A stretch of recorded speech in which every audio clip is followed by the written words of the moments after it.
Welcome back to Gambling State University and the Legend of Shinehead, the college kid who rewrote the book on sports betting. This is episode 2 of our true crime series, and you may remember in our first episode, we learned some background on the mythical Shinehead, where he came from, what contributed to making him into the person heading the sports gambling across his college campus, along with 5 other college campuses around the South. Today, we'll be speaking about how Shinehead became his fraternity house bookie, and how he grew and expanded his business his freshman year. Whether he knew it or not, Shinehead wasn't just a sports bookie, he was an all-American entrepreneur, because he wasn't undertaking a sportsbook side hustle. Instead, he was creating an empire. But how, you may ask? I don't know, so let's find out.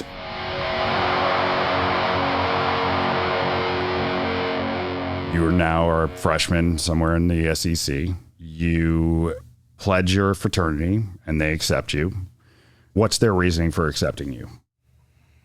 I mean, every fraternity has a culture, has a group of people, has guys that kind of fit their mold, right? And, you're coming from different areas, coming from Florida to going to a school that I wasn't familiar with. I mean, I didn't know anybody that went there. I mean, I was kind of looking for something to fit into. They're looking harder than what you're looking for. And when they find somebody that they think is there, that's the lifeblood of a fraternity, is you always have to recruit. You're always trying to get guys every fall, every semester. That's how you maintain, your fraternity, because there's turnover. Every year you're in the fraternity for life, but you're not going to be there your entire life. I mean, at some point you would hope that you're going to be moving out of the house and have like a life and a career, right? But I would just say I just kind of was a fit, and I remember I'd gone through rush and I was sitting at my apartment and there was a knock on my door, and I opened the door and there was like 100 guys on my porch saying, "Here, we would like you to pledge. What do you say?" And I was like, who are all these people and why are they like putting the screws to me like that? I'm like, okay, it's a little tough to say no. I mean, it's pretty hard to say no when you got, all these people like staring you down. And I said yes, and I never looked back. I think I was a little different, one, because I was one of the few people in our entire fraternity that was from Florida. So I was a little different to start with, right? I was athletic, ended up being our pledge class quarterback because I played quarterback in high school. So, it's like a lot of things. If you make a good first impression, you're going to get in, right? Some people, you're just not a good fit for them, and they'll pass. Why were you a good fit? Was it specifically your athletic background and your numbers background, or what was it? I think probably that I was just, playing sports and athletic, and maybe I was a little different, right? A little unique. And I wasn't just coming from the same school or the same private school, or, there's such a stereotype of fraternity boys, right? A fraternity life. And some of it is very true, but I didn't have that background. I mean, I didn't grow up going to a private school in debutante balls and shit like that, I mean, I was just a normal dude that played sports coming from Florida, that it was like culture shock. I mean, I'm looking for the beach and these guys are wearing, khakis and, duck boots. And it was just very, very different, They saw something in you, though, that made them decide a couple things. And one was the intramural football. So games. we played what was called, pledge class football. So it was a non-sanctioned intramural sport, and pledge football, which probably most schools have that time, it's full contact flag, which essentially means you're playing full contact football, and you may play one game against your rival fraternity. You may play a couple. The bet that is involved is a lot of alcohol, maybe 100 cases of beer, something, but you're going to play them off campus. It's going to be a big event. It's going to be low scoring. There is a lot of physical activity, and it generally will end up in some sort of fight. We played one game. We won. We won our 100 cases of beer, and we said, that's it. We don't want any more, man. Let's end this thing undefeated. No more pledge football practice. It's, 6:00 in the morning. We're done. Let's go. And so you throw a touchdown to win 100 cases of beer. You get in pretty good graces with a lot of guys real quick, right? So I was already in good graces with all of the older guys. So you had made a name for yourself just based on this. Right. When the fight broke up, it was like Shinehead is going to be protected because he's the only quarterback that we have in the pledge class, right? So, and then what ended up happening, my gambling mentor was our pledge class coach, right? So he was the bookie in my fraternity that I learned from, and I saw how good he was. I was gambling with him and I was losing. And I was like, damn, man, I'm on the losing end of this thing all the time. I need to get on the other side of this because it seems like he's pretty happy every single week, man. He's got a lot of losers and not a lot of winners.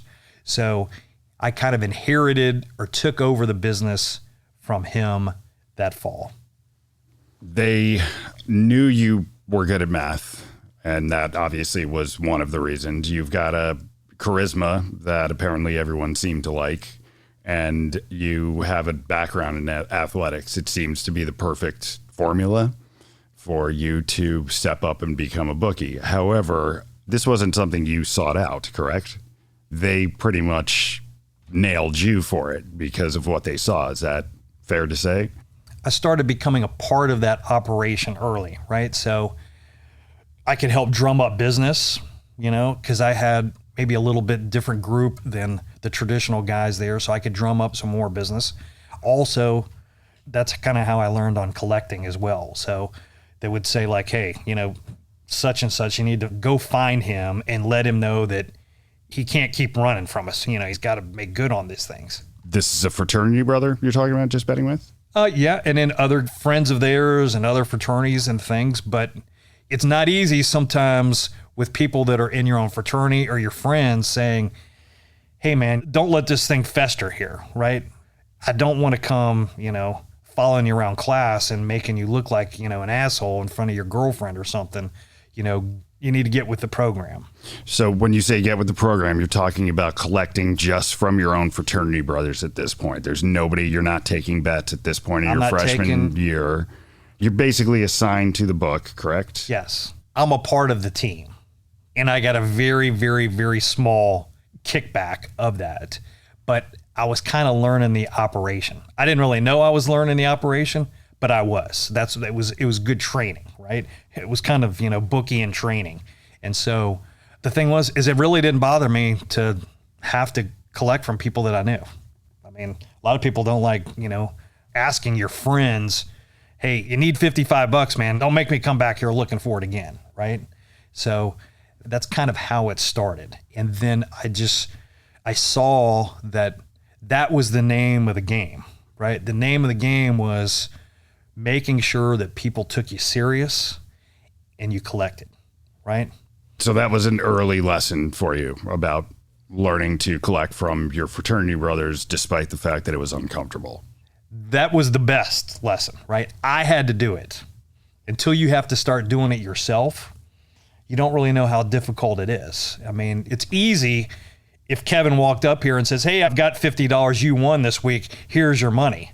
It's a little different story if I'm going, hey, Kev, I mean, it's a little something for the effort here. You were pretty quick calling the bets here. You got to pay our man. I mean, when can I expect it? What were some of the techniques then that you applied? I think at first you just make them feel a little uncomfortable, but then, I mean, one of the things that I did do is, since I knew where they were going to be at class or anything, I would start showing up at class. So they would walk out or they'd be walking into class and they'd be sitting there in an auditorium in front of 200 people, ready for, Dr. such and such to show up. And I would just put my head in the room and I would be like, hey, Kev, you remember me? Don't make me come in here collecting from your gambling losses again. I mean, at that point, you kind of embarrass them, right? And then they're looking around like, what the fuck is this guy doing? I mean, he's showing up now at my class.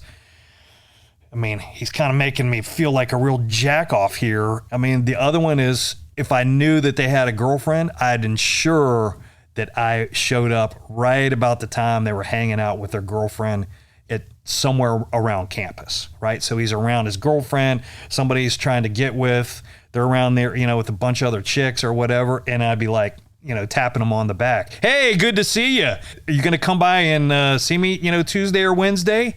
Don't let this get any farther, Kevin. I mean, I don't know, but I'd hate to keep following you around class here with your sweetie pie here. You're just not doing your part, Kev.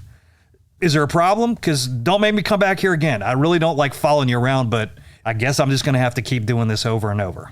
Just for the record, I'm already getting uncomfortable hearing you say this, and I don't know you anything, so...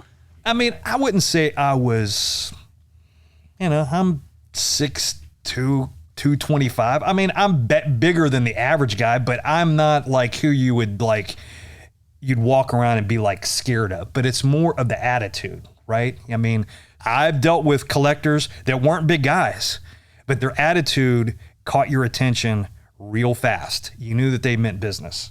And that's kind of how I was, is when I started talking to you, I wasn't going to let you skate. And it didn't matter if I talked to you in person or as the operation got bigger.